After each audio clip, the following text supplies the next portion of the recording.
porque haverá homens amantes de si mesmos, avarentos, presunçosos, soberbos, blasfemos, desobedientes a pais e mães, ingratos, profanos, sem afeto natural, irreconciliáveis, caluniadores, incontinentes, cruéis, sem amor para com os bons, traidores, obstinados, orgulhosos, mais amigos dos deleites do que amigos de Deus, tendo aparência de piedade, mas negando a eficácia dela, destes afasta-te.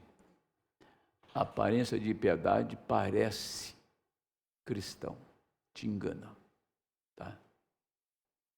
Porque deste número são os que se introduzem pelas casas e levam cativas mulheres nécias, carregadas de pecados, levadas de várias concupiscências, que aprendem sempre e nunca podem chegar ao conhecimento da verdade. Paulo volta lá nos dias de Moisés e fala: como Janes e Jambres resistiram a Moisés, assim também estes resistem à verdade, sendo homens corruptos de entendimento e réprobos quanto à fé. Não irão, porém, avante, porque a todos será manifesto o seu desvario, como também foi o daqueles. Senhor Deus, em nome do Senhor Jesus, nós clamamos ao Senhor, mantenha esta igreja limpa. Sabemos que temos que lutar todos os dias, lutar a cada instante, nunca abrir a guarda, sempre de guarda fechada, como um bom boxeador. Ele nunca abre a guarda para o seu adversário. Ele peleja todos os seus rounds com uma guarda fechada, para que ele não seja derrotado pelo inimigo, pelo seu adversário. A guarda fechada é uma vida de oração, é uma vida vigilante, sabendo com quem nós relacionamos, conhecendo as pessoas que estão ao nosso redor, ter discernimento do seu espírito e saber o que elas querem. Se nós tão somente orarmos, como disse o profeta, ou estes torna-se um de nós, ou logo eles tomam o destino deles. Porém, devemos estar em vigilante, em constante oração. Essa igreja coesa de espírito e de coração, nós temos triunfado, temos vencido grandes desafios. E outros que virão por diante, eles devem ser maiores, mas nós lutaremos, Senhor, com todas as forças e habilidades que o Senhor nos concede pela palavra, para derrotar, para vencer todo e qualquer inimigo que cruzar o nosso caminho. A igreja luta, como disse Paulo, nós estamos lutando com espíritos e não com a carne. A nossa luta não é contra a carne e o sangue, mas contra os espíritos que operam, Senhor, nos lugares celestiais.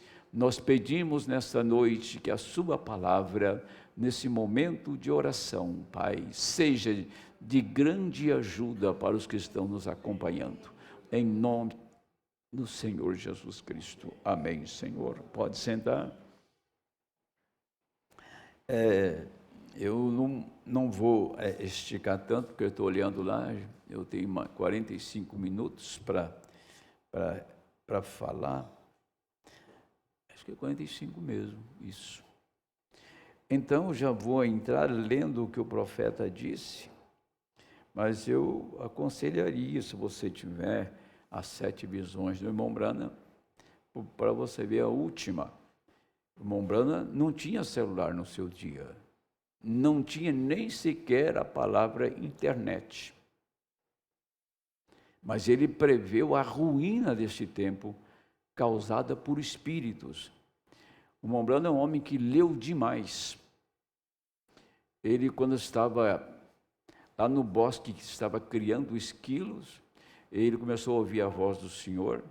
Ele disse assim: Senhor, será que eu tenho estudado tanto que estou fora da minha mente? Que eu estava ouvindo Deus falar: chame e ali estará o esquilo.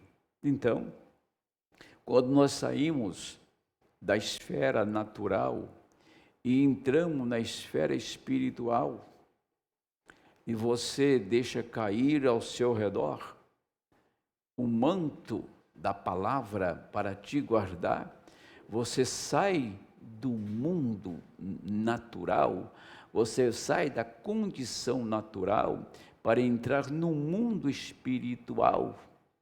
E aí Deus vai nos capacitando para nós enfrentarmos os desafios que está diante de nós. Talvez você nunca foi desafiado, mas se você é um cristão, você será desafiado uma hora, pode ter certeza, tá? E Satanás não brinca em serviço, tenha certeza disso. Quando ele vem bem armado. Satanás não vai usar uma pessoa de longe, vai usar uma pessoa de perto. Essa é uma estratégia que ele tem sempre, usar a pessoa mais perto de você, tanto da sua família quanto da igreja. Porque uma pessoa de longe você rebate logo, né? Mas quando é um filho, é marido, é mulher, é alguém próximo e que tem um laço de afetividade, e quando é um irmão que é parte da congregação, então ele tem muito mais facilidade de trabalhar com essas pessoas do que pessoas estranhas. Se eu estivesse numa selva caçando para matar animal de grande porte, leão, tigre, eu não ia usar uma carabina 22 de jeito nenhum. Eu dou um tiro com uma 22 na onça, ela come eu e a carabina junto, entendeu? Vai nós dois. Então vou usar uma arma adequada à caça que eu estou pretendendo abater. Então vou usar o quê? Vou usar um fuzil, 1.50 por aí, que tem distância e o impacto dele derruba qualquer animal, tem um elefante. Você não vai usar uma 7,65 cano curto, né? Você vai usar uma arma de porte para abater a caça. Então, eu acho que nós devemos usar arma de grosso calibre nesta hora, se não quisermos ser derrotados. Se não quisermos ser vencidos, usar uma arma de grosso calibre, porque neste momento, nesta hora, neste momento final, Satanás está ávido, porque ele sabe que falta pouco tempo para ele sabe que ele será abatido, e por isso ele está usando todos os recursos que ele tem. Ele entrou na ciência, na árvore da ciência do bem e do mal, no jardim do Éden, então ele sabe como usar bem a ciência, ele sabe como atrair, porque, inclusive, tem um rapaz, uma pessoa instruída, e ele falou isso, acho que é do conhecimento de vocês, nunca interessei em passar a matéria dele, mas ele é da área. Ele falou que isso aqui vicia mais do que cocaína, porque ele faz com que você se relaxe e faz que a dopamina, não é isso, irmã Cristiane, você estuda psicologia, ele faz com que a dopamina é a sensação de prazer, então ele faz que a sua dopamina suba e você tenha prazer, você não consegue mais ficar sem olhar nisso, é mais viciante do que cocaína, é isso. Se vocês quiserem, eu rodo o vídeo dele para vocês verem, ele é especialista na área, tá? Inclusive tem clínica tratando desse assunto hoje, para libertar pessoas da tecnologia. Isso não é para o cristão, porque eu creio que um verdadeiro cristão nascido de novo não se deixa levar por isto.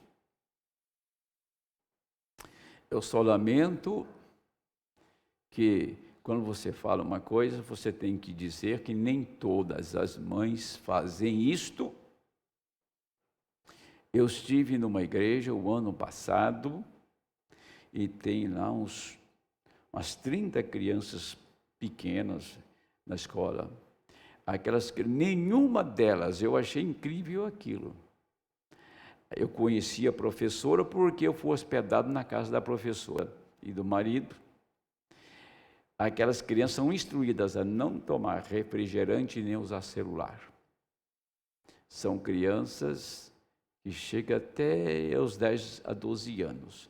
Eu conheci, eu estive lá, eu conversei com a irmã que dá aula, eu vi as crianças. Elas são instruídas a não beber refrigerante e nem usar celular.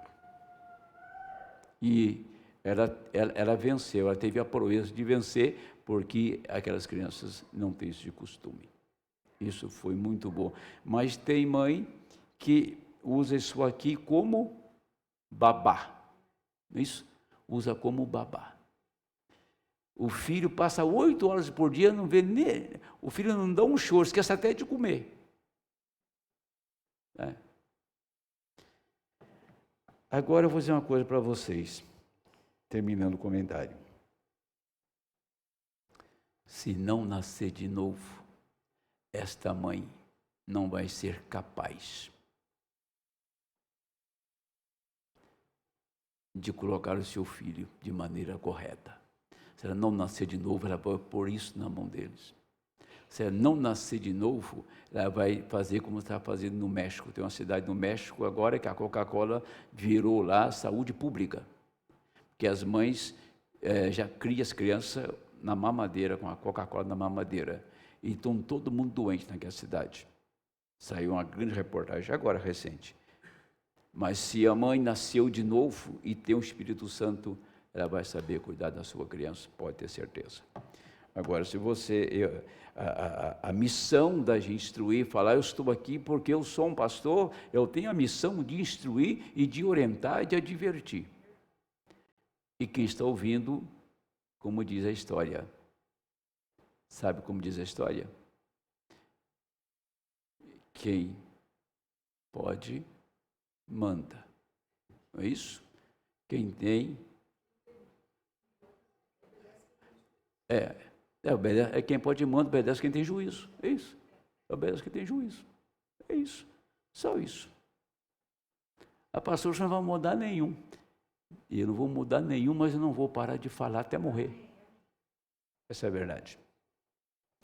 Então vamos lá. Eu digo isso porque eu sinto que o Espírito Santo está aqui. A invasão está acontecendo, simplesmente passando impetuosamente de casa em casa, de lugar em lugar, de igreja em igreja, de homem a homem. Estou lendo a mensagem do irmão Brana, parágrafo 175, invasão. O que é? É o diabo. A invasão está acontecendo. Eu não estou dizendo nada sobre este indivíduo ou aquele indivíduo. Eu estou dizendo que são espíritos imundos que estão possuindo as pessoas, levando-as diretamente para isto. Era de Éfeso, apenas um parágrafo. Quero continuar com este assunto, ou quero continuar com este pensamento até o fim. Assim prossigamos um pouco mais. Tem estudado você a história dos avivamentos? Isso me chamou muita atenção. Tem estudado você a história dos avivamentos? Eu estudei todos. Um avivamento significa um movimento do poder de Deus. E cada vez que Deus move, ali está Satanás para se mover. Nunca falha, diz, nunca falha.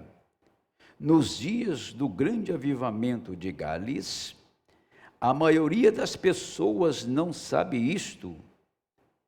Os asilos para os enfermos mentais se encheram rapidamente e houve uma grande demonstração do poder demoníaco para desviar a atenção de Deus.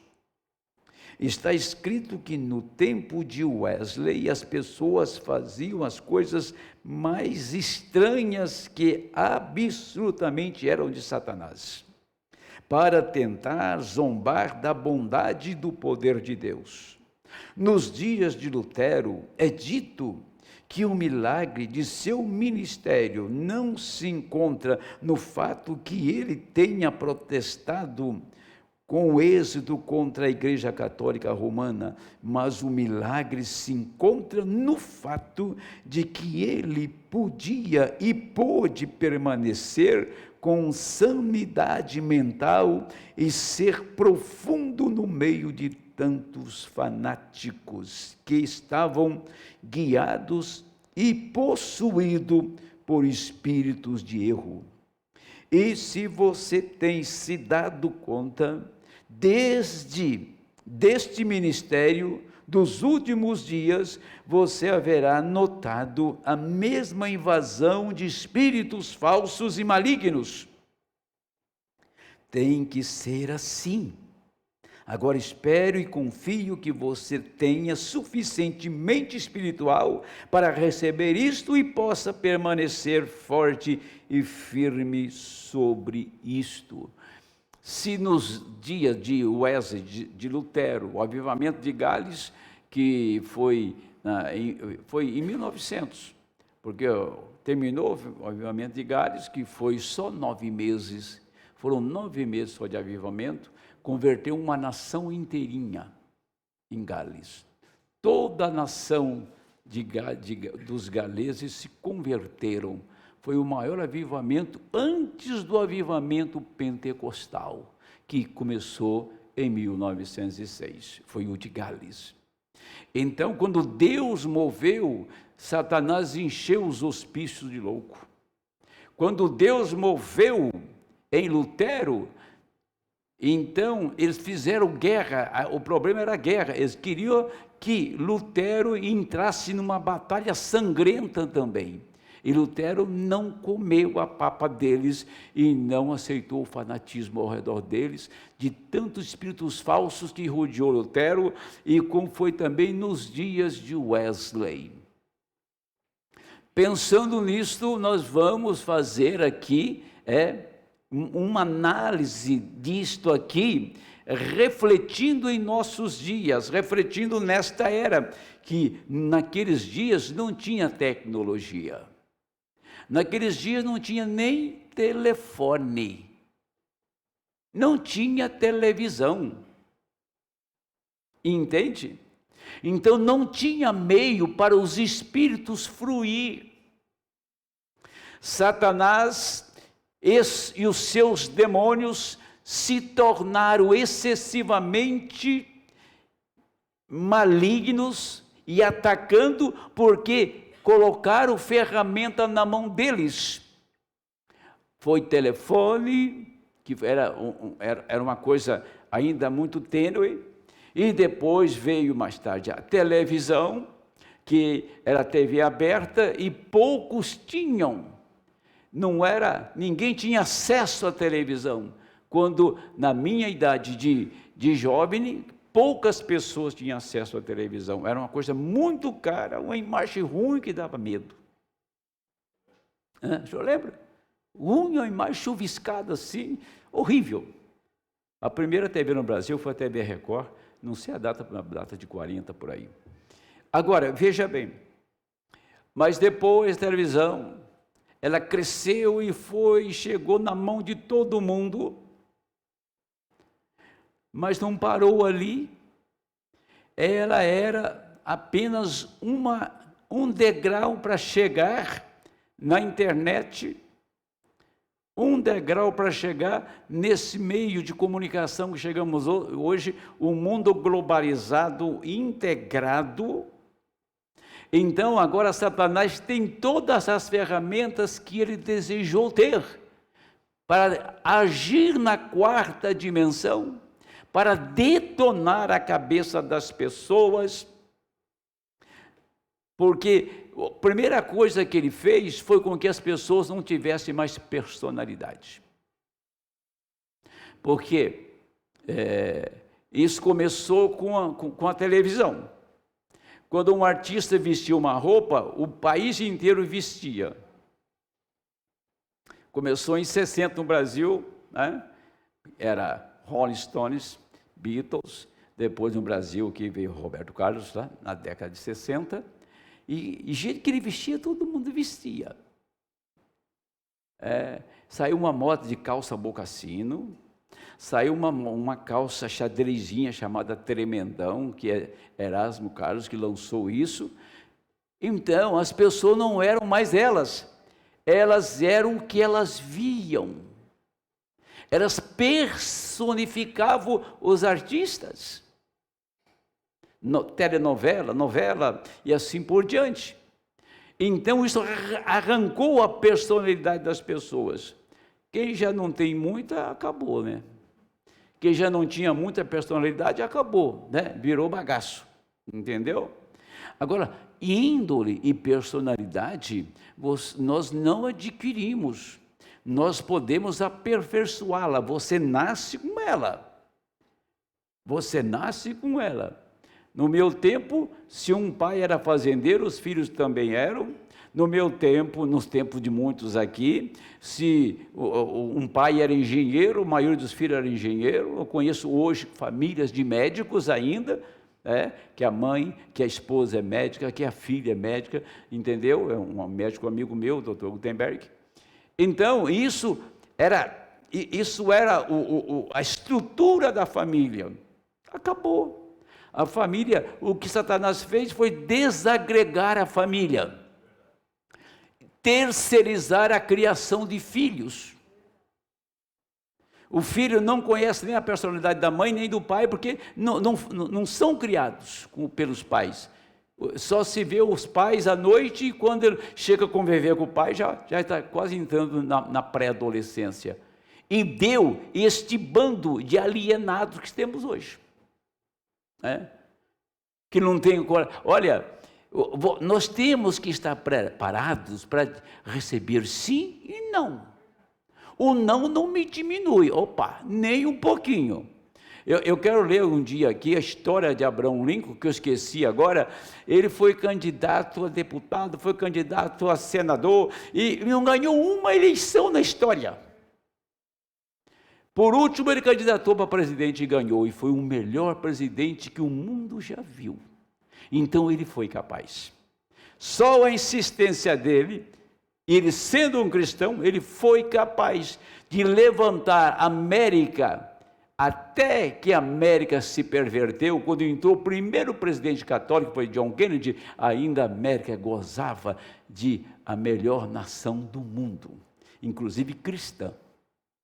Ela se definhou, por isso Deus enviou um profeta. E Deus não envia um profeta quando a situação está boa, quando as pessoas estão indo a cativeiro, quando aquilo está sendo completamente destruído, as pessoas, Deus enviou Moisés num tempo que o cativeiro no Egito estava insuportável. Deus enviou o irmão Branham num tempo que as igrejas estavam entrando na maior apostasia da história, ele envia o irmão Branham. Agora, toda vez que Deus move, Satanás move junto, tá? Você pode acompanhar a história da Bíblia, move junto. E o que aconteceu, então, nesse tempo que Deus abriu a palavra, nesse tempo que recebemos o ensinamento, que Deus está manifestado aqui na terra, e que Ele apareceu, então a igreja teve o privilégio de saber que o Senhor Jesus manifestou para os eleitos naquela nuvem. Então sabemos que o pilar de fogo, em 1950, ele apareceu como foi para Moisés e como foi nos dias de Paulo. Na história de 2000 anos aparece o pilar de fogo. Agora, Satanás sabe que este profeta veio para consumar a obra e Deus a raptar a igreja. Sendo assim, então, Satanás, ele tinha agora material, agora ele tem tecnologia, ele tem a quarta dimensão para fazer isto, agora a ciência deu comida para ele, e ele está usando todas as ferramentas que ele tem. Se o diabo sabe usar as ferramentas que o homem pôs na mão dele, então um cristão verdadeiro teria que saber a ferramenta que ele tem na mão também, que é a mensagem de um profeta, que a mensagem que Deus enviou. Se Satanás sabe usar aquilo, muito melhor eu vou usar muito melhor esta mensagem que está aqui. Se nós não armarmos, se nós não nos guardarmos com esta mensagem, nós estamos perdidos. Essa é a verdade. Mensagem, eu vou pegar aqui 2 parágrafos. Mensagem reconhecendo seu dia e sua mensagem. Vou direto no assunto. E o mesmo Espírito que falou através de Oséias. Lá em Oséias 6. Falou também a João, disse que a igreja nos últimos dias estaria nua e cega. E o colocariam para fora da igreja. Eles falharam em ver aquelas profecias cumpridas. E estando ali dentro, eles percebem que algo vai acontecer. Eles apenas não captam isso. Eles não percebem isso. Há muitos como os judeus daquele tempo, cegos. Laodiceia, cega e rica em teologia, hostis, com igreja hostis, com a mensagem. Quão hostis foram aqueles judeus com João? Olhe quão hostis eles foram com Jesus, quando ele era aquele que eles afirmavam estar procurando. Veja bem, eles foram hostis com a mensagem. O que ocorre é um tanto momentâneo.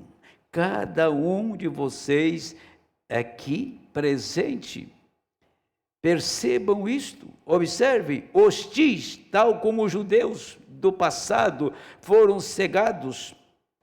Eles estão em Laodiceia, eles estão nus, miseráveis, desgraçados e não sabem, ricos, grandes ensinamentos teológicos, grande educação, e agora eles têm se tornado hostis com a mensagem.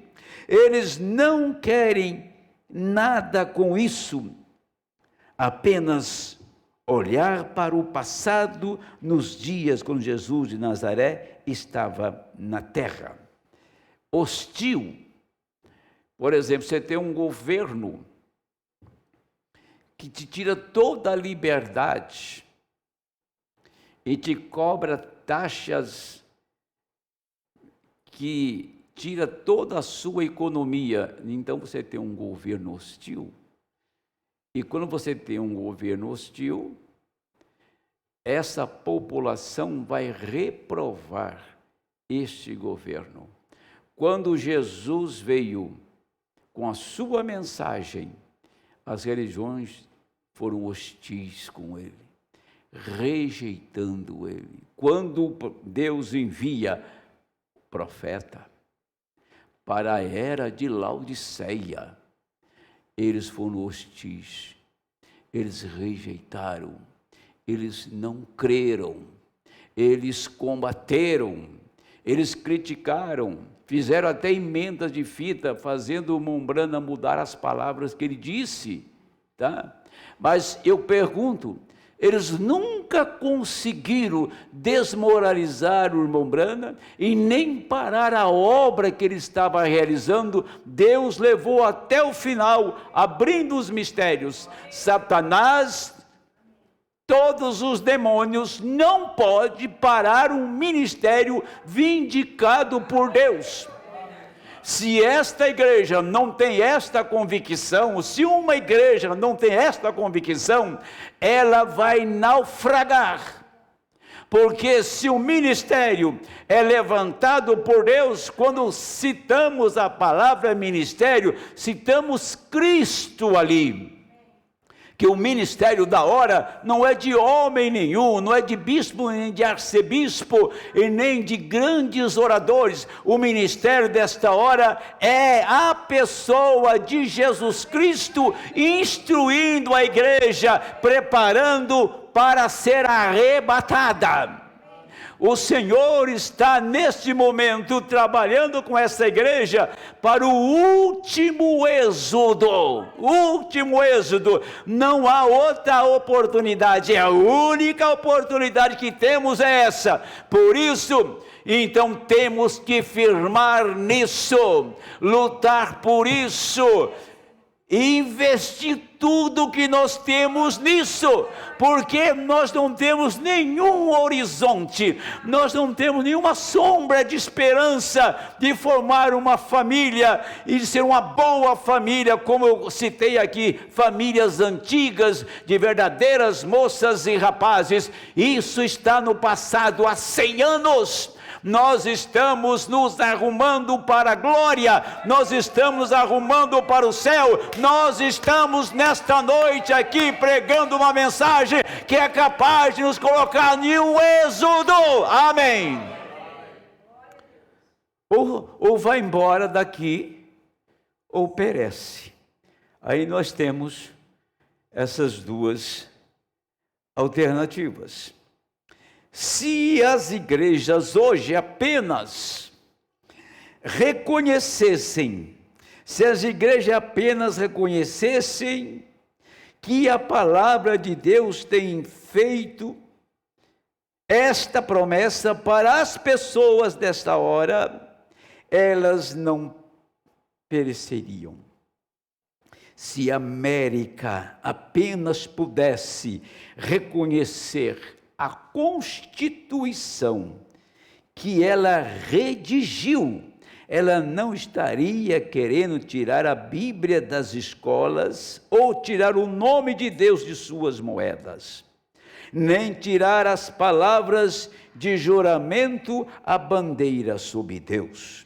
Mas ela não reconhece isto, porque ela está cega e nua, ela não pode reconhecer o sangue daqueles preciosos rapazes que foram mortos nos campos de batalha, por esse privilégio.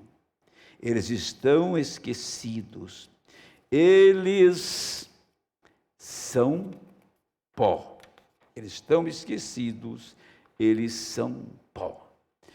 Tem essa mensagem chamada missionária que veio para nós, dá uma olhadinha lá. Sabe por que eu estou pregando isso e por que você está seguro? Porque teve um homem que perdeu uma mulher, perdeu uma filhinha, um jovem pregador chamado William Branham, um homem que se desesperou tanto, que tentou 2 vezes suicídio. Uma vez, ele tentou pegar a alta tensão. Quando ele pegou o cabo da alta tensão, ele acordou do outro lado chorando. Outra vez, ele pegou um colto que ele tinha, puxou no ouvido, picou todas as balas, ele jogou, o projétil disparou. Um homem que se dispõe a terminar com sua vida no desespero, você imagina um homem cristão como ele era, o que ele estava passando, a pressão e a depressão que estava sobre ele. Porque Deus tinha, poucos anos na frente, um povo que ia receber a sua mensagem. Quando a América rejeitou, quando a sua igreja esvaziou, quando os ministros o abandonaram, o irmão Branham não esteve aqui para ver hoje uma igreja que ama a abertura da palavra, que recebeu a abertura. Nós não estamos aquecendo com fogo pintado na parede, nós nem estamos nesta noite aqui como religiosos na igreja, sustentando um posto de pastor, um posto de diácono, um posto de cantor, que nós não estamos lutando por nada aqui. Se Deus nos chamou, nós vamos honrar a nossa chamada por amor à causa, que alguém lá atrás deu a sua vida. Ele estava falando nessa mensagem que você vai ler, o filho dele era pequenino, ele estava na Finlândia, quando ressuscitou aquela criança. Ele conta aquela história lá da América, daquele menino que foi curado, o menino que andava como louco, contando aquela história ali lá de Joanesburgo, quando ele pregou ali para 250 mil pessoas, e que 30 mil maometanos aceitaram. Tinha missionário há 30 anos pregando para um maometano, e em 30 anos missionários da América trouxeram um só maometano a vida cristã, a ser cristão. Num dia, o William Branham trouxe 30 mil, que equivaleu, o quê? 1.000 por ano dos 30 que eles tiveram lá. Então, quando Deus move, quando Deus está no assunto, quando Deus te chama, não tem nada que possa impedir. Como aquele garotinho que morreu na Finlândia, vocês conhecem a história, está bem relatada nessa mensagem agora. Aquela menina que chegou para ele, aproximou do irmão Branham, que ela não sabia falar uma palavra no inglês, ela era finlandesa, e ela aproximou do irmão Branham e beijou o paletó dele. Aquela menina que era órfã, porque os pais tinham morrido na guerra, ela era uma menina sozinha, e aquela menina estava na fila de oração. O profeta disse para ela assim: vai lá na portaria e tira esses aparelhos aqui. Daqui a pouco a menina vem correndo em cima do púlpito, perfeitamente caminhando, sem nenhuma deficiência. Deus chamou este homem, tá? Deus chamou esse homem, e no chamado do irmão Branham, ele chamou um povo. Você pode entender? Quando Deus chamou Moisés, ele chamou Josué. Quando Deus chamou Moisés, ele chamou Arão. Quando Deus chamou Moisés, ele chamou um povo. Deus não chamou Moisés sozinho. A chamada de Moisés é para um povo. E Josué era o seu sucessor mais tarde. Arão foi seu sacerdote, os que vieram depois. Então Deus, quando chama um homem, ele chama um povo junto com aquele homem. E o povo tem as mesmas prerrogativas. O povo tem a mesma unção, que Josué tinha a mesma unção do irmão Branham. Arão tinha a mesma unção de Moisés, a mesma unção que estava em Arão, era a unção do profeta Moisés. Então a igreja da mensagem revelada tem aquela mesma unção. Se tem a mesma unção, tem a mesma prerrogativa, o mesmo poder, a mesma graça que veio sobre o irmão Brana, vem sobre esta gente que crê nessa mensagem, ama esta mensagem, está disposto a morrer por ela.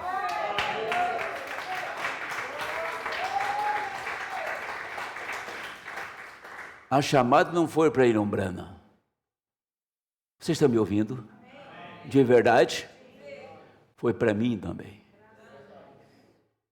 Quando Deus chamou o irmão Brana, Ele me chamou. Você pode entender isso?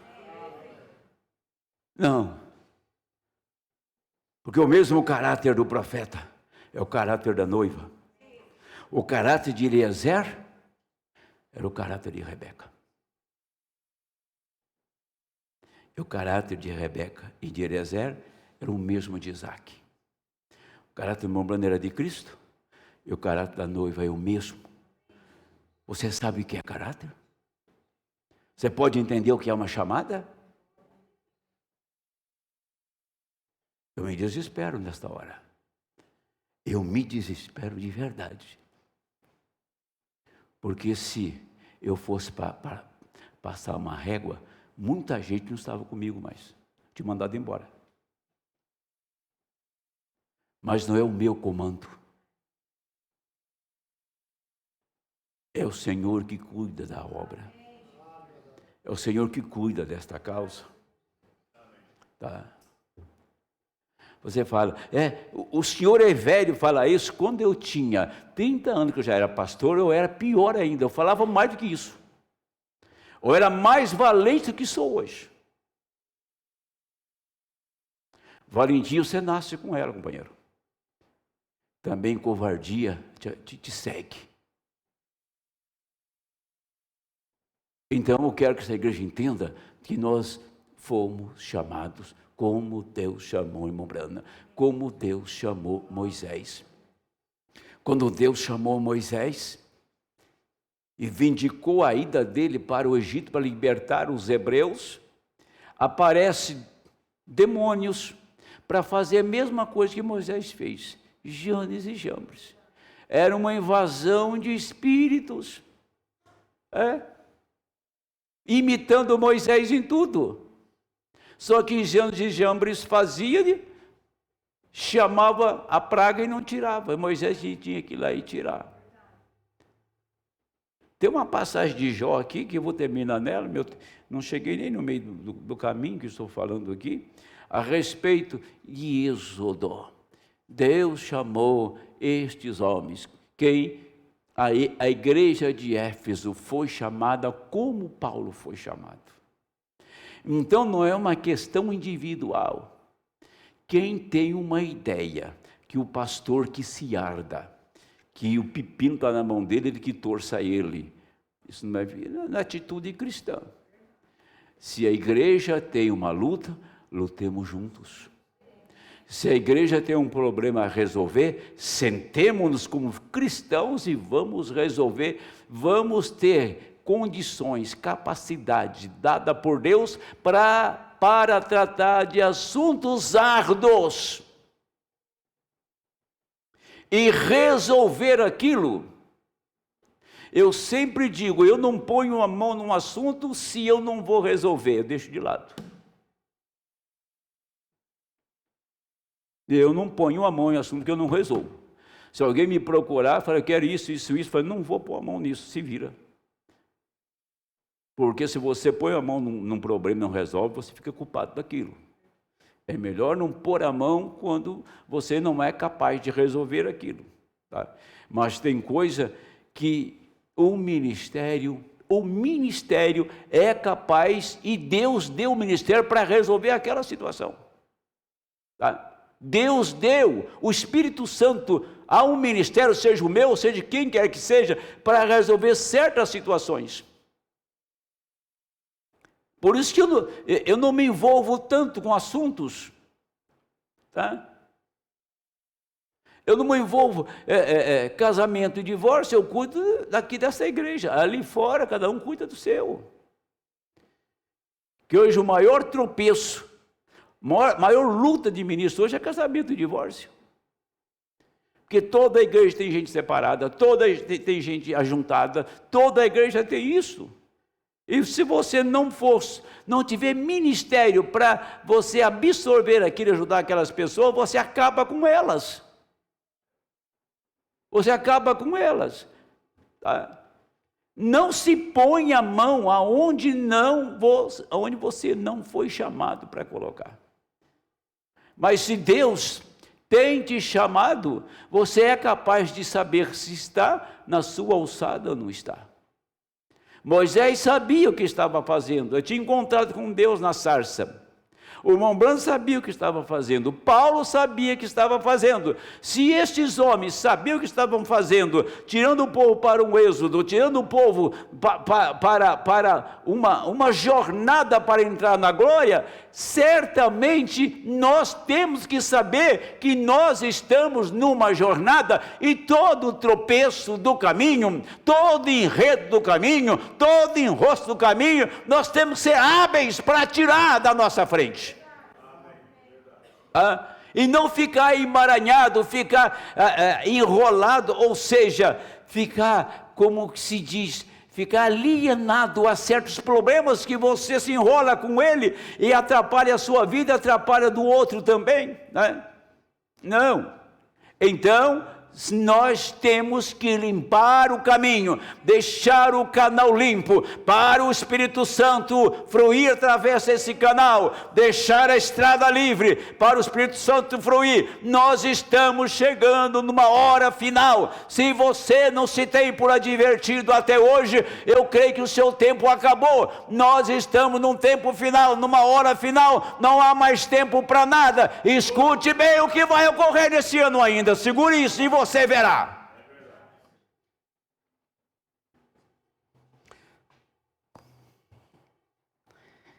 Meu Deus.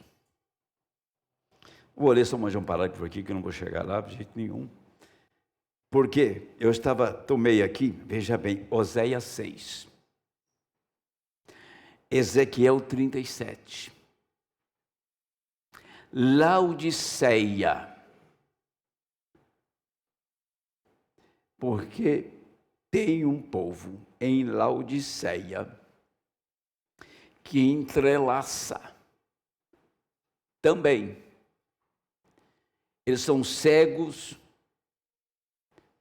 eles estão nus e não sabem. Por isso que eles aceitam propostas do diabo.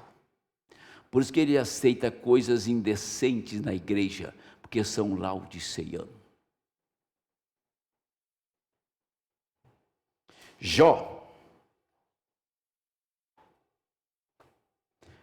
nunca reconheceu que aquilo era Deus, contanto que o diabo possa te fazer crer que alguma vez as pequenas provas pelas quais você está passando é Deus te punindo. Aquilo era Deus tentando ensinar-lhe algo. Jó nunca reconheceu isto até que ele teve uma visão como Moisés. Quando Moisés ouviu a visão, a coluna de fogo na sarça, aquilo foi vindicado. Quando Jó, no seu questionamento, pensou: se um homem morre, pode ele viver novamente? Eu vejo uma árvore morrer e viver novamente. Eu vejo uma flor morrer e viver novamente. Essa era a sua pergunta. Mas o homem deita-se no chão e sai-lhe o espírito e se desvanece. Seus filhos vêm lamentar, ele não percebe isto. Ó, que tu me escondas na sepultura até que a tua ira passe. Ele não podia entender porque uma flor morria e vivia novamente. Como uma folha que caía de uma árvore e repousava no chão, voltava novamente na primavera. E ele disse: mas o homem morre, para onde ele vai? O homem morre. Eu creio em Deus, mas o que acontece a um homem? Mas então um dia começou a relampejar e os trovões começaram a rugir. E o Espírito veio sobre o profeta e ele viu a vinda de um homem que poderia pôr sua mão sobre ele, sobre um homem pecador, e um Deus santo atravessaria o caminho. Então ele gritou: eu sei que o meu Redentor vive, ainda que os vermes da pele destrua este corpo, ainda em minha carne eu verei a Deus. Ele reconheceu que era a ressurreição. Jó questionou todo o tempo da sua miséria. Por quê? Ele perguntava sobre as plantas, perguntava sobre a natureza, e ele não tinha uma resposta, que tudo voltava novamente, mas o homem não voltava. Um dia, o profeta diz que relampejou diante dele, ele ouviu o estrondo do trovão, e Deus disse para ele: olha, um homem está vindo aí, que vai levantar o outro homem. Este homem, ele viu Jó, ele viu no outro corpo, Jó viu do outro lado, Jó viu aquela ressurreição lá do paraíso, Jó viu Jesus chegando, entrando no paraíso e trazendo eles para fora, todos redimidos e na ressurreição. Então Jó acabou o problema dele, acabou o seu questionamento, quando Deus mostrou para ele que viria um homem um dia, que ressuscitaria os mortos, e que veria um dia que haveria uma ressurreição, e ele, para Deus constatou e levantou o corpo dele, e numa visão Jó viu o seu corpo ressuscitado. Agora, o que foi isto? Foram relâmpagos e trovões. Agora você remoe isto aqui, traz isso para trás. O que William Branham veio fazer? O sétimo anjo, o que ele veio trazer? Ele veio trazer uma mensagem de ressurreição. E quando a palavra abriu, 7 trovões soaram, relampejou na igreja a ressurreição de Cristo em nosso meio. E nós temos uma igreja que Jesus Cristo está ressuscitado em nosso meio. Não uma igreja formal, uma igreja fria, esperando que vai haver uma ressurreição. Quando nós falamos a ressurreição está aqui, porque Jesus ressuscitado está em nosso meio nesta noite. Esta mensagem abriu a palavra e mostrou a ressurreição nossa, porque o Cordeiro está ressuscitado em nosso meio. É por isso que nós sabemos que nós estamos em um êxodo daqui para a glória. Não vacile nisto. É a sua, é a minha e a nossa vez de entrarmos nesse êxodo. Esse êxodo é de um corpo mortal para imortal, é do tempo para a eternidade, é daqui para a glória. Isto é exatamente o êxodo que estamos vivendo. E todo o espírito do inferno levantou para fazer com que você se comprometa, se enreda com o mundo e se enreda com coisas erradas. Mande Satanás embora imediatamente nesta noite. Amém. Vamos ficar em pé em nome do Senhor. Irmão Denilson, você deseja orar? Por favor.